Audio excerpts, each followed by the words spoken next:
দেখো আমাদের এই কোশ্চেনগুলো দেখো, এই কোশ্চেনগুলো একদম সোজা হয়ে বেরিয়ে যাবে, সেকেন্ডের মধ্যে অ্যান্সার হবে। যেমন শর্টকাট সিস্টেমটাকে অ্যাপ্লাই করতে পারি। কি করে হয় দেখো, বলেছে রাম যদি 42 কিমি/ঘন্টা গতিতে গাড়ি চালায় তবে সে নির্ধারিত সময়ের 15 মিনিট আগে ব্যাংকে পৌঁছে যায়, কিন্তু 35 কিমি পর বেড়ে গেলে নির্ধারিত সময়ের 5 মিনিট দেরিতে পৌঁছায়। তাহলে রামের বাড়ি থেকে ব্যাংকের দূরত্ব কত? তাহলে গতিবেগ দেখো 42 আর 35, ঠিক আছে, এই দুটোকে গুণ আকারে রেখে দাও, 42 আর 35, আর নিচে আমাদের বিয়োগ করে রেখে দাও, ঠিক আছে। যদি বিয়োগ করি তাহলে পরে 7।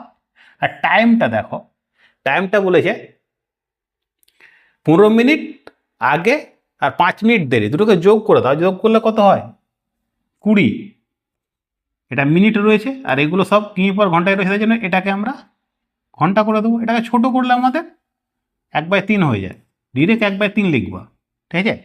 তাহলে এটা দেখো 6 × 7 = 42, 6। এটাকে দেখো আমরা যদি কেটে দেয় তাহলে পরে 70, এটা অ্যান্সার হয়ে যায়।